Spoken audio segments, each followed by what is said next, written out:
A Republican lawmaker in Colorado, while debating solutions for poverty with other lawmakers, said some unfortunate things. Let's listen. And the point is to discuss ways to decrease the poverty rate in Colorado.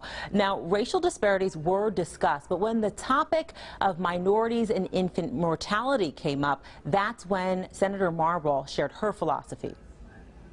When you look at life expectancy, there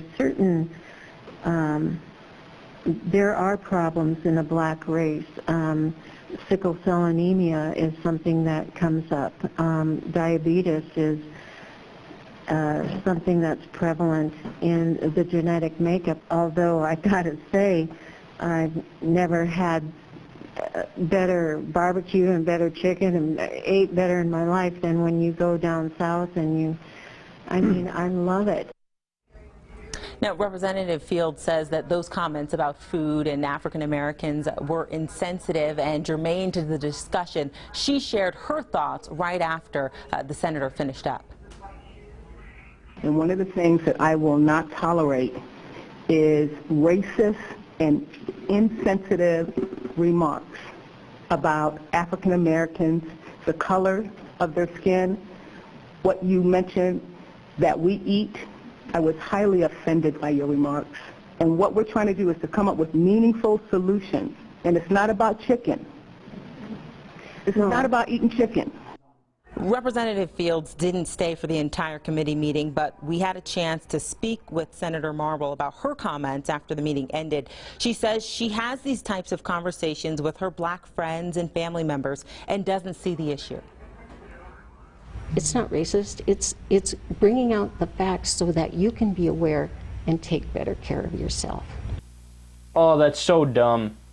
Now, understand, whenever there's a scientist or a doctor or a researcher that wants to talk about genetics and talk about minor differences between, on average, between white people and black people, how white people are more often succumb to certain diseases and certain genetic issues, and black people succumb to other ones. Well, that's fine, and there's no problem with that, and that's just a open dialogue about biology. But whenever you hear somebody who's not a scientist or a doctor or a researcher bring up genetics, run for the hills. Guaranteed to be not true and likely offensive.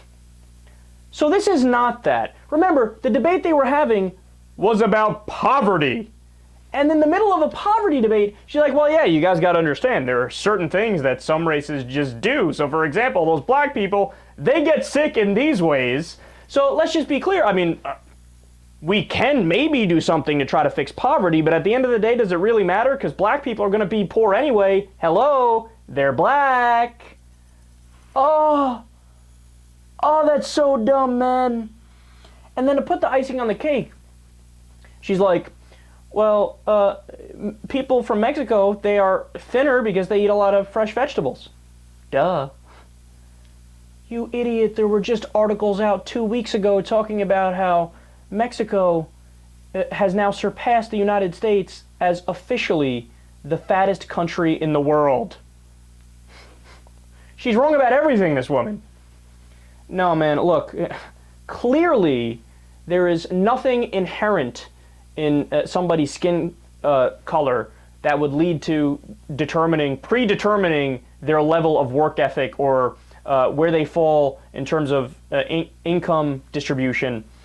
You know, it reminds me of, last point, when I was in college, one of the things they first taught us in sociology, they showed us a graph and showed how murders and ice cream sales rose together, right?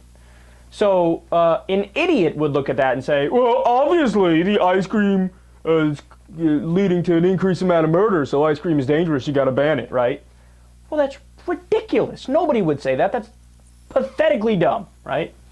Well, this is exactly what she's doing. So she's going, well, look, since there's, statistically speaking, there's more people that are black that are poor, well, obviously that means they're inferior and that no matter what they do, they're going to be poor. Causation correlation, you fool!